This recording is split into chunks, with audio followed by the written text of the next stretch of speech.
Hello there, it's Angela, and welcome back to another episode of the Your Next Chapter podcast. Now, today I'm sharing with you a wholehearted conversation I had with Katherine Hann from Adelaide down in South Australia. Now, one of the things that I absolutely was so delighted to hear when Katherine and I were speaking is this particular quote: "I never imagined to be in a job that doesn't feel like work because I'm helping others so much." Doesn't that feel delicious? Well, the thing is with Katherine is that she's talked about how she never really had a plan to get from A to B. She didn't actually know where B was going to be. And if you listen to the background of all the next chapters that she's stepped into one after the other, you'll see exactly what she means. Starting out life as a scientist, as a lab technician, but moving into management roles, moving into call center roles, moving all over the place until she had this barbecue moment, which sounds a little odd. Let me explain. She was at a barbecue and having a conversation with someone, and when asking them what did they do, and they explained their particular job role, she suddenly went, "Oh my, that's it. That's the thing that's really calling me now." And all along through Katherine's story, which she's sharing with us, there is that courage to take the next step, to not really know where it's going to end, but to follow that intuition. And how did she get so brave? Well, I reckon it came back from her mum right at the beginning. Katherine shares with me that her mum said that everything is possible. You just have to try. And it doesn't matter if you don't get it right the first time. You keep on getting up and moving forward. Now, not by any means does that mean that Katherine was tripping up all over the place. Rather, she was following what I call the breadcrumbs and letting herself be led in the direction that was calling to her. And these days, she works as in her own business, Affinity Financial Planning, where she actually helps women improve their financial literacy. And it's a job that she or rather career, a calling that she absolutely loves and completely thrives in. But the real strongest part behind this conversation is to invite you into that place of possibility. If you really allowed yourself to follow your heart and to blend together your skills and your experiences and the thing that's calling you now at this stage of your life, where might you end up? What might unfold in your next chapter? The key thing I always like to ask. But I know you'll love this interview, and I look forward to hearing your thoughts and feedback. And there's plenty of resources on the website page as well, under angelarasmus.com/42, which is this episode, so that you can use those links to start your own journey into financial literacy. I hope you enjoy the interview. Inspiration, clarity, confidence, and wholehearted business strategy. Welcome to Your Next Chapter, the podcast especially for women in their 40s and beyond who know that business and personal development go hand in hand. Tune in each week for marketing, mindset, and personal growth strategies, along with inspiring stories from women around the world who are creating new businesses and lives that are personally fulfilling and financially rewarding. If you're looking to create a business and life you love, you're in great company. Let's find out what will unfold in your next chapter. I'm your host, Angela Rasmus, and I'm so delighted that you're here.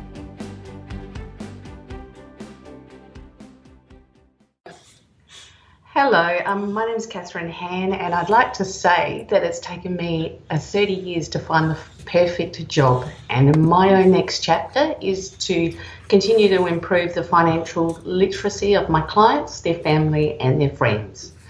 This helps create wealth but reduces stress, which in turn improves the overall health and well-being of my clients, which is important to me and also to them. There's actually a really interesting white paper recently produced by an independent body called the Beddoes Institute, which is an independent research house, and they're involved a lot in the finance and the health industry. And there's a lovely lady who I've met called Dr. Rebecca Shields, and she's actually for the first time successfully quantified the value of financial advice, showing that one's financial management ability improves significantly over the course of an advice relationship. And that's actually up 24% for men and 27% for women overall. And so having a relationship with a financial advisor will not only improve your finances, but actually improve your health, which I found really fascinating. Oh my goodness, that's one heck of a combination, Katherine. Yes. Not only are we improving our finances, but our health. I guess that's got something to do with being stressed out about where am I financially, and then actually managing to get a hold on that with the right sort of advice. Exactly true. And actually being able to prove it scientifically has a significant impact for people. They can actually say, okay, well, I know this could happen for me if I have that kind of relationship. But I also find that women in particular have unique needs when it comes to their finances. They often have time out of the workforce. They're generally paid less for the same role as a man. They take on additional carer roles for their family, which can get to the point where they're looking after the transfer of generational wealth, and they haven't been taught the financial skills to cope with any of this. So finally, we're starting to teach these kind of life skills in primary schools in Australia. However, there's a whole generations in the workforce now who literally don't know how to manage their money. And this is probably why somebody, and I think everybody's heard of Tammy May from My Budget, but why she's probably been such a success story, because she, the journey about managing their money and having some sort of control over that literally helps a lot of people that don't know how to do this. But this is just the tip of the iceberg on what men and women can learn about managing money and creating wealth. And I just can't begin to tell you what fun and joy I receive and the passion that drives me in my business, which is to help people improve their own personal financial situation, whatever that is. Now that, as you and I were talking just before I hit record on this episode of the podcast, we were talking about how, look, creating a business can be hard. It's not always an easy thing to do. But that idea that if you are working in an area which you feel very strongly about, which you're quite well connected to in terms of your why and your passion behind it, then it makes those challenges in business a lot easier. So it sounds as though this is a real area of passion for you, like improving that financial literacy. So let's take ourselves back a little bit. How did you start down this path? Is this something you've always been doing, or is it truly a next chapter for you? It truly is a next chapter, and you wouldn't actually believe that I never even envisaged having this kind of role at all, or finding this kind of passion at all. So I mentioned that it's taken me a long time, most of my working life, to find a job that I don't feel like is a job, where the days just rush by because I'm having lots of fun, even though some days are hard, and there's no doubt about that. But I'm helping people with my knowledge and skills in the world of financial planning. But how did I get here? Well, first of all, I'd actually like to thank my amazing mother, because she taught me always that anything's possible, you just have to try. And she was actually a pharmacist in her first role, and she went to university in a class of 80 men and 3 women. Wow. That was back in the early 50s. And so she's always been a role model for me, just to give something a go. And it doesn't matter if it doesn't necessarily work out the first time, you just get up and try again. So I actually started university myself, and I was a scientist, and I spent the first 10 years of my working life as a lab technician, working in the field of haematology and transfusion. And those roles were full-time shift work to start off with, and then part-time after I had my first child. I have 2 adult children. And I enjoyed it, and a great team. And, you know, for a first job, it was really lovely, but I was looking for more people contact, and I felt that I was in a rut and needed something new. So I'd also actually married quite young. I met my first husband when I was 16. We got engaged when I was 18 and married at 20. And we spent probably the first 5 years just establishing our first home, and didn't really have much of a chance to travel. And about this time, at the end of that sort of first 8 to 10 years, I decided I wanted to travel myself. But I had young children and not much money. And so I decided I would go and take myself off to TAFE at night and do the certificate in travel and tourism so I could become a travel agent. And I did some work experience in that area and found out fairly quickly that jobs were fairly sparse and the money wasn't very good. So at the same time, I was working on as kind of an ad hoc business for a tourism venture on Kangaroo Island, but it didn't really produce enough income And about that time, I knew I needed more income because my first marriage had unravelled, and I was the main carer for my two children, who are now sort of 4 and 9, or 3 and 8, round about that age. So at this time I started working for a company called Kangaroo Island Sea Link, and that was a telephone-based sort of sales agent role, and that really began my call centre career. And not long after that, it also gave me the great joy of meeting my second, current and final husband, who worked at the same company. So, they were some fun years, those first early years at Kangaroo Island Sea Link. And I learnt a lot about customer service and sales, which was really different from my first job as a scientist, and sort of similar to travel agent world. So going in there a bit, I suppose that then led on to, I wanted it to leave somewhere else. I'd been there for a couple of years and I was looking for more management type roles, and I don't know why, but there wasn't the opportunity there.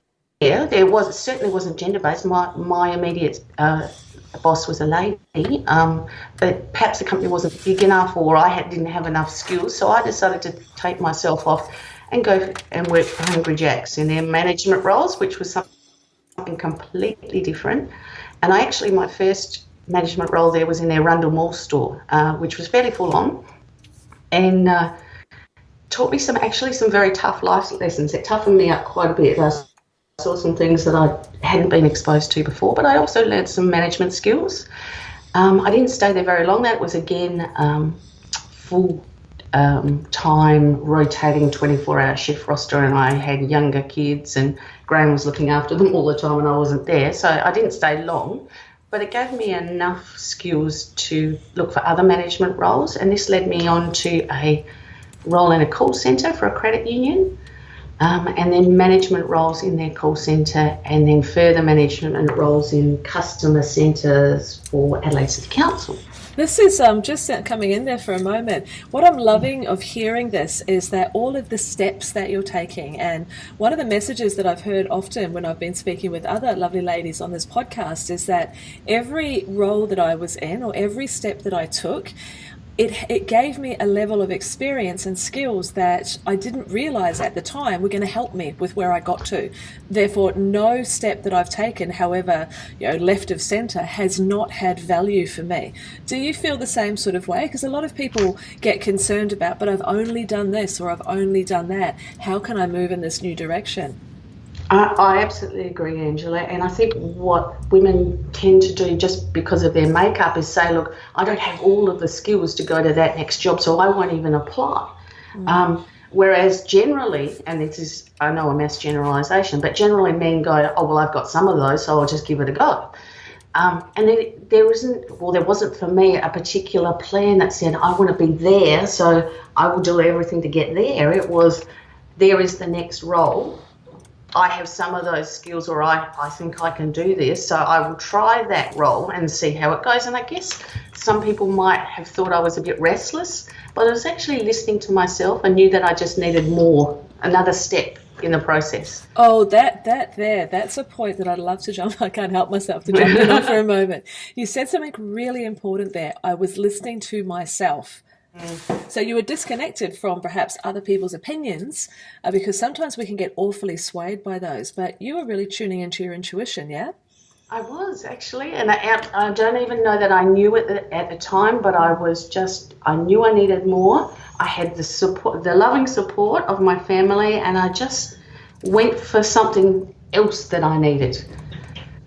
I think that is one of the most important parts of moving into next chapters. It's that ability to tune inwards. This is actually, I work very regularly with a mindset coach. I have for the last couple of years. And just yesterday, the day before we were recording this interview, we were having this very deep conversation about the ability to have an internal Google, for want of a better description. So because there are so many options and so much information that's available to us these days, it can be a real default to go looking externally for the answers, because they're all out there. Yes. But that ability to pause and to tune in and go, what is it that I'm really looking for, is very, very powerful. How do you think that with the direction you were starting to go in, like it's a bit of an evolution rather than there's the destination and I'm heading there, from A to Z, how do you think your values, the things that were important to you, influenced the choices that you made? Oh, absolutely important. So being true to myself, and also having that first amazing role model in my mother that gave me the belief that I could just try something new, I guess made me, I wasn't unafraid. I was sometimes really scared about the next step, but I just went and did it anyway and just tried to see how it would go. And some of them, like the Hungry Jack's role, were reasonably short. And, there were a few miserable times in there, but, you just then went on and said, okay, well, I've tried that. That's not necessarily the right role for me. I will go and do something else. It's just feedback, isn't it? Like, again, being open to hearing it. And that's interesting. Do you think because you had such an extraordinary role model that when things, inverted commas, didn't work out, that you were able to bounce back quicker? You didn't, put the failure ticket on that you just, on to the next thing. How do you think she influenced you there? I just think, and I hope I've done this for my two children as well, just instilled a belief in themselves, a confidence in themselves that they could do something. So always the positive feedback. You are amazing, you can. Absolutely. That self-belief piece is something that I'm a huge proponent of. I believe that without that trust in yourself, without building that structure and that foundation of self-belief, you can be given all the strategies or the assistance that you like, but it won't stick. So it's really that foundational piece. So in addition to your gorgeous mum, what other sort of steps did you take personally that helped you build that confidence? Is there any particular practices or an approach that you think might be helpful for other people as well? I guess for me, education's been a big one, and education is just knowledge, and the knowledge isn't necessarily the technical background of your job, but it might be the people skills or the management skills or the self-belief skills, all of those things that you take in that your values stay the same, but the knowledge comes in that helps you on that next step. I'm a huge believer in lifelong learning, I think, is the best description. And as anyone that's been following me for a while knows, I eat books for breakfast, lunch and dinner. That's a real preferred way of learning for me. Has there been in your journey, has there been any particular, or if you're a reader as well, has there been any particular books that have been seminal for you in terms of, wow, that made a difference to my attitude or my outlook? I'm a reader, absolutely. I have cupboards full of books, but I've recently become a proponent of e-readers. I think because my eyes are not as good as they used to be, so the backlight of those readers are fantastic. A Kindle convert. I am indeed. Is there a particular book? Not one that particularly stands out that says this was amazing. But just that thirst for more knowledge and that thirst for different ideas from different people is what I look for. Yeah, that thirst for knowledge is a great description. And I think there is a lot of us, again, when we're moving into these next chapters, is that desire to embrace more, to learn more, to expand, to see what else is possible. And sometimes that comes from books, sometimes it comes from courses.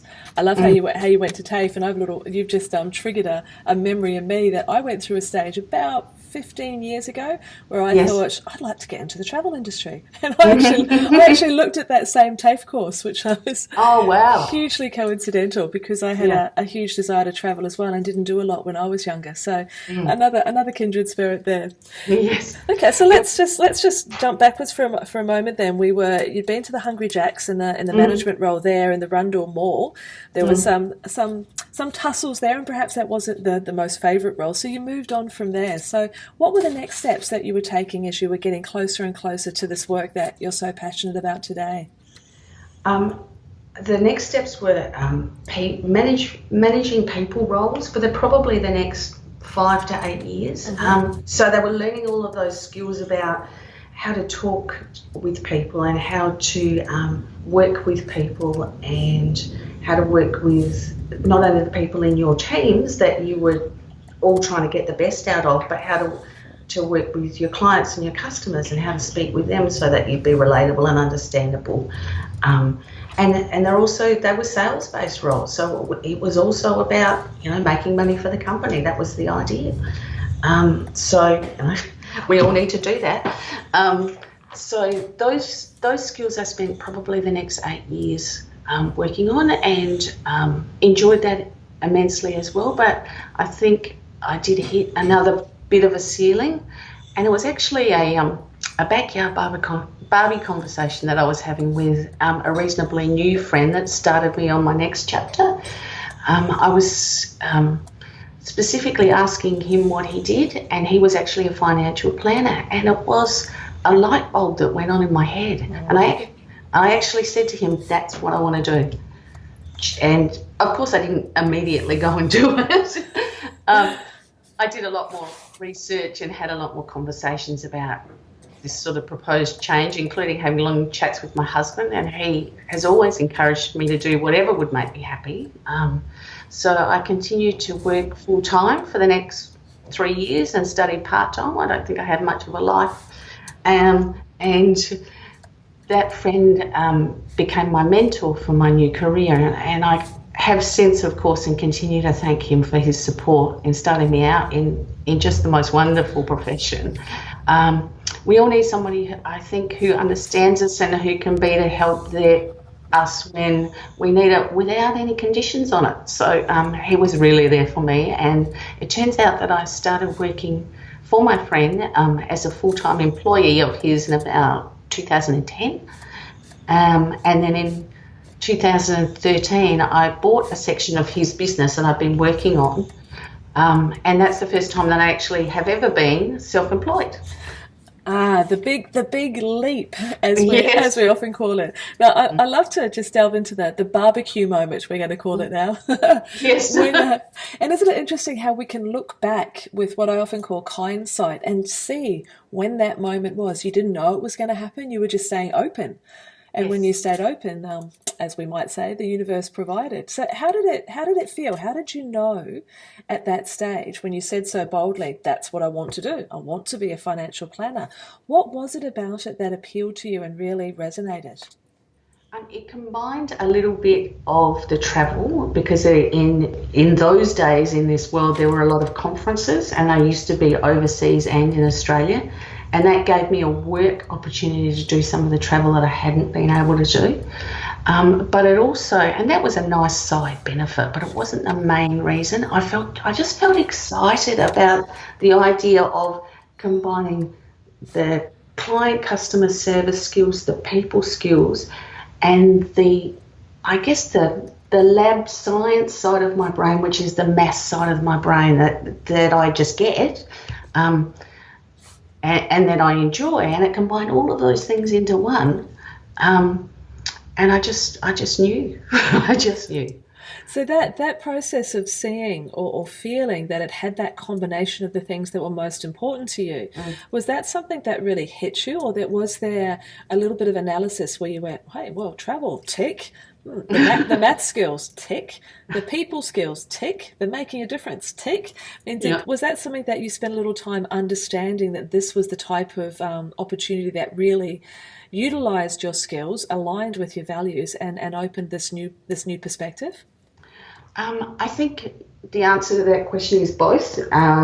Is yes to both. So it hit me first, and then I did the analysis, and then I made the decision. Brilliant. And the reason I'm asking that is because I think one of the challenges that a lot of us hit when it comes to this, possibility of moving into a next chapter, there's often, well, I don't know what I want to do. That big, what's my purpose? What am I here for? And I think we can sometimes get a little bit bogged down by the idea that our purpose needs to be, like Mother Teresa, Oprah sort of size. But if we take this time to know ourselves, to recognize what are the things that are important to us, because when you're doing your work in the world that feels good, that feels fulfilling, that ticks your boxes, so to speak, I think that's when you do your best work. So what I'm wanting to encourage, if you're listening right now, is do a little bit of that exercise. What are the simple things that make you happy, that you enjoy, that you recognize you have a strength or a skill in? And then you can start recognizing opportunities when they come a-tapping, be it at a barbecue or somewhere else. Absolutely. And I guess you can hear from my voice that this job that's not a job for me anymore is my passion, and I'll be doing it for as long as I'm working, because I do love it. And I guess the journey so far has been really amazing. My wonderful clients voted me as the most trusted advisor, South Australia 2015. And Congratulations, that is huge. It is lovely, and it comes from my clients, and I think that's the most important thing. So I make them happy. They can see that I love what I do, and they trust that the advice that I'm giving is correct.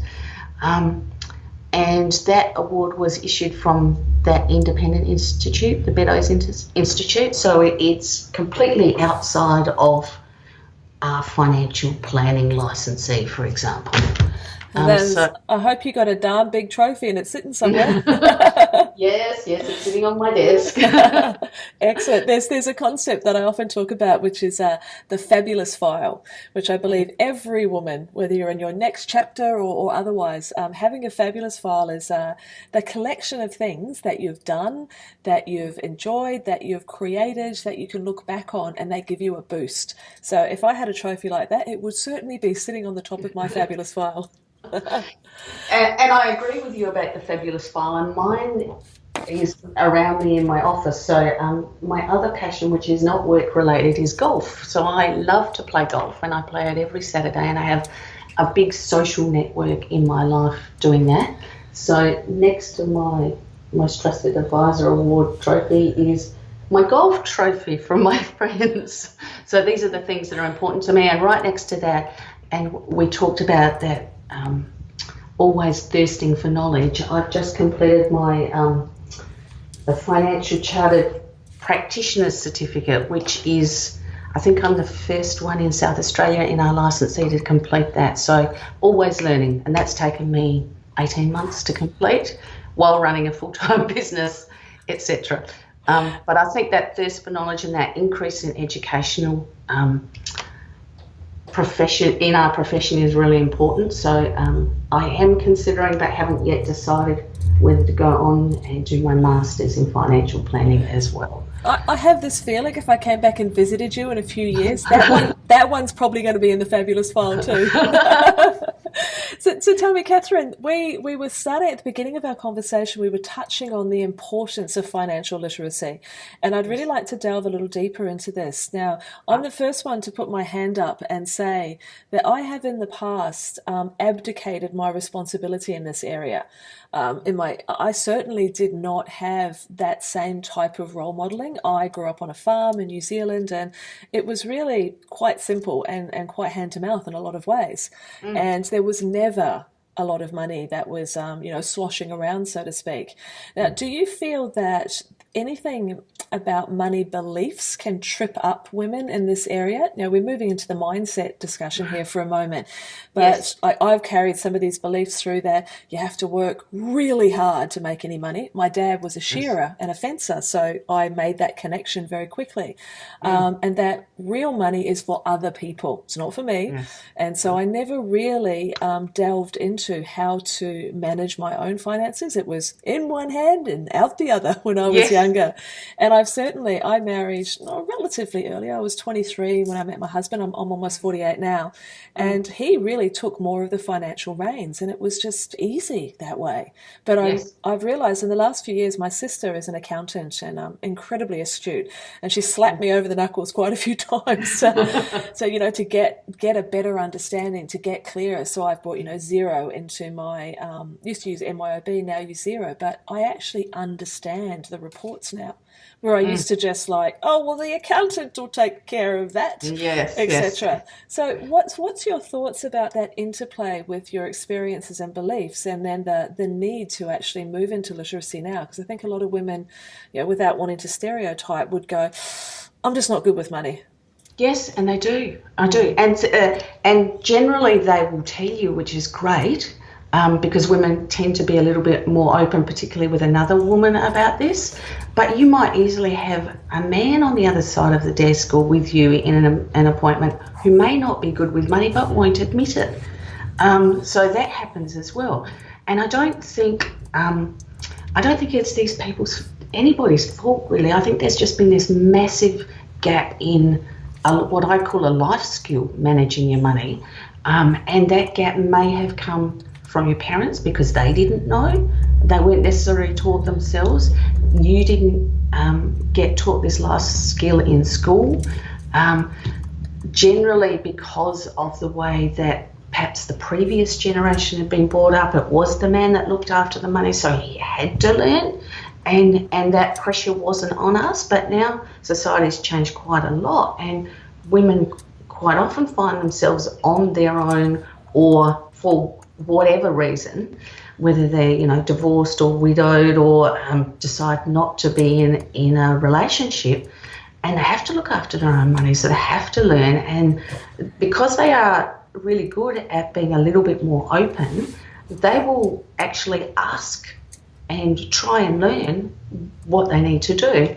And also they get really stressed if they don't. So that's the sort of thing I'm finding at the moment. That's true, that ability to just put your hand up and say, look, I don't know. I could certainly see that. And look, I love men. I've got a husband. I've got two stepsons. I have a son. So look, this is not man bashing. But I would certainly feel more open with admitting that type of vulnerability to another woman and saying, you know what, I really need to get better in this area, and be quite a lot more comfortable with admitting that I have a skill gap, because that's all it is. I guess it's alleviating any guilt or any like, oh, there's something wrong with me because I haven't learned this. It's just a skill gap that you can help us close. Yeah, absolutely. And it doesn't actually matter how much money you have. You don't have to be wealthy to see a financial advisor. A lot of this is about an ongoing relationship where you increase your skills, and I'm more of a coach on how you can take more responsibility and learn more about your own finances, whatever they are. So if you were saying, like for someone that's listening right now and going, I'm interested, I want to know more, I want to become more financially literate, what are some of, say, the first steps that they could take right now by themselves to actually start moving in that direction? There's a lovely website called Money Smart, and they have some really basic skills that they can just look at on a website.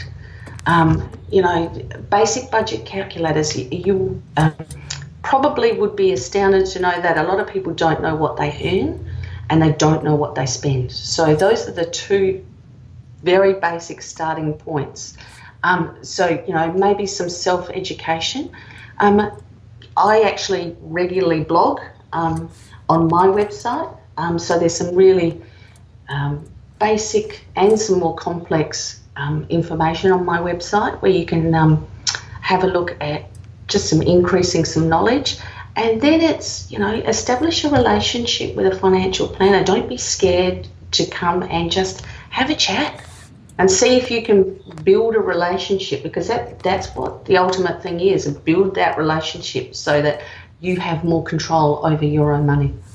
And thinking of making some decisions, I remember I read, it's actually an American woman, Barbara Stanny, who has some wonderful books about, her first one is Overcoming Under-Earning, which was a really seminal one. I remember sitting on a beach and like reading it and putting it down and going, Oh my goodness, it was really blasting open this idea about, as you just said, you don't have to be wealthy to actually take control of the money that you have and make some decisions even around investing.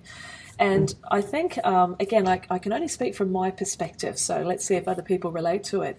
But the idea of share markets and other forms of investment were just in the too hard basket. Oh, I don't know that stuff. I don't understand that stuff, so I won't go there. Is that something, looking at investment strategies, just starting in a simple way that you help your clients with to demystify what's involved there to maximize and make the most of your wealth?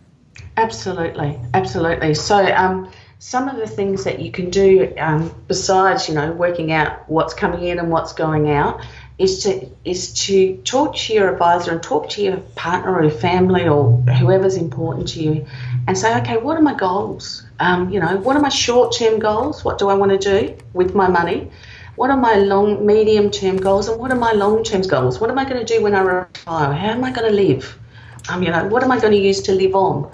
And then it's the conversations about, okay, well, here are some of the ways that we can invest and here are the things that you can invest in. And you hear a lot of this information comes at you over the TV. So you've heard the words, you might have had your super statement, you've seen it on the paper, but you don't know what it means. So then that ongoing coaching, educational relationship that you have with your advisor does demystify all of those words and starts to make the penny drop and starts to understand. And, relationships like that, they can go on for decades. Absolutely, absolutely. So I love that. There's some real, very practical first steps that we can take there.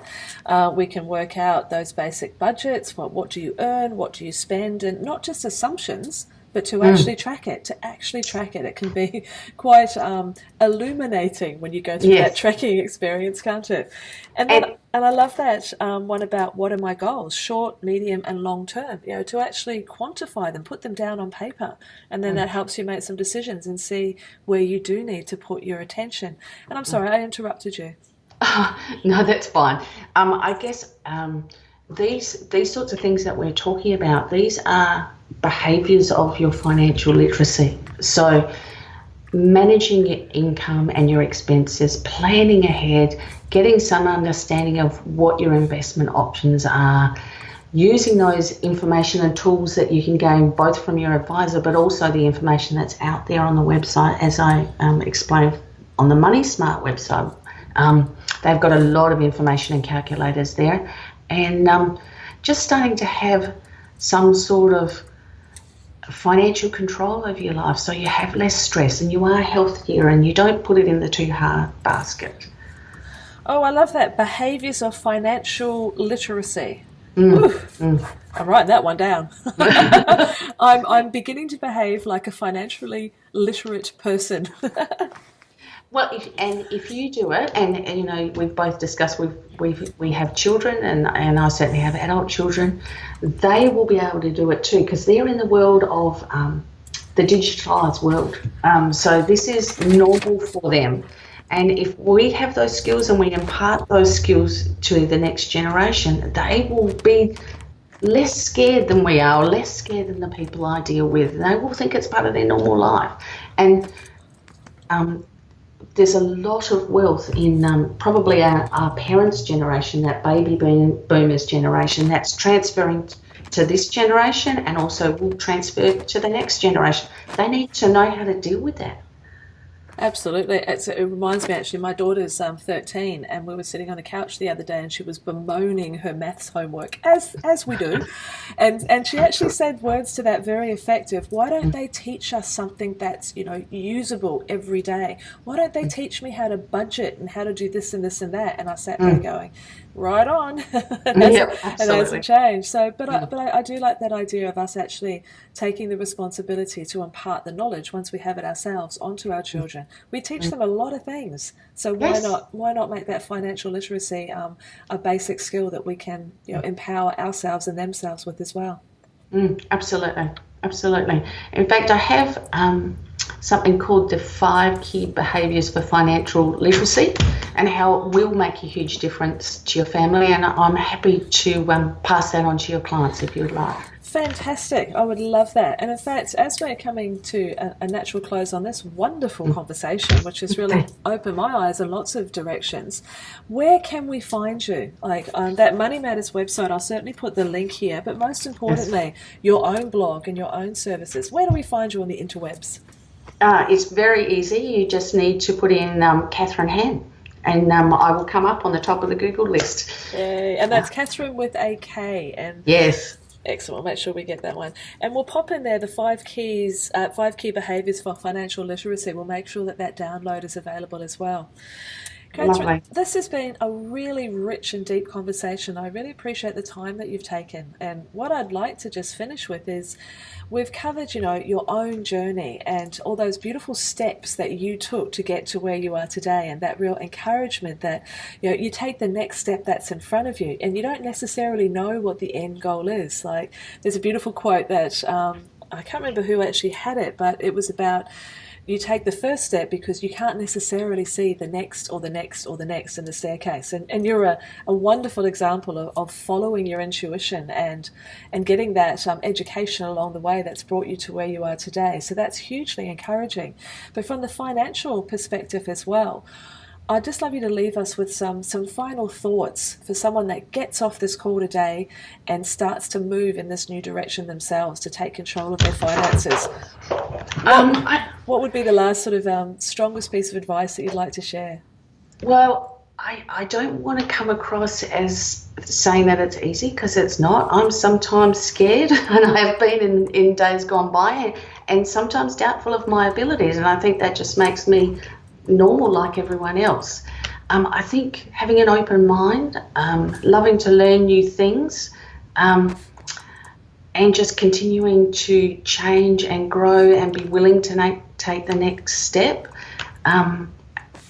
is what you need to do to get where you want, and listen to yourself, and then use your passion, your skills and your knowledge to get where you want to go. And that works just as well for whether it be finding what your passion is going to be in your next chapter, or sorting out your finances. That piece of advice of be willing to take the next step, be willing to grow, be willing to expand, and be willing to listen internally for your own feedback as to which is the next step that you're going to take. Absolutely. That was fabulous. Thank you again so much for your time, and I look forward to staying connected with you, and we'll make sure all of those links are on the show notes. If people just come along to angelarasmus.com/podcast, then they'll be able to find you. And for everyone listening today, the perspective, the experience, the journey that Katherine has shared with us in both of those directions of stepping into the next thing that's calling you in your own next chapter, recognizing that we've all got doubt. We may not have had the aspirational and very encouraging role model that Katherine's had, but we have ourselves. We have that ability to listen to our own internal feedback. Does this feel good? Is this using the skills and experience that I have? Is this allowing me to expand and align with my values? And if it's not, it's okay. You can change. You are the captain of your ship. And that idea of along the way of improving your own financial literacy, it's a life skill. Not all of us have it right now, but it is certainly something that we can develop. So I'd really encourage you to download the 5 behaviours for financial literacy and to visit Katherine's website so you can read more about this subject and we can all get just that little bit more empowered. So thank you again for spending your time with me on this episode of the Your Next Chapter podcast. This is Angela Rasmus, and I'll be back talking with you again very soon. Take care. Thanks for listening to the Your Next Chapter podcast. If you've enjoyed this episode, please let me know. Pop over to angelarasmus.com to subscribe to the show and leave a review. And whilst you're there, you can also enjoy valuable free resources, including show notes and downloads, along with the Next Chapter community, where you can connect with other wholehearted women on the same journey as you. We'd love to welcome and support you as your next chapter unfolds. See you next time.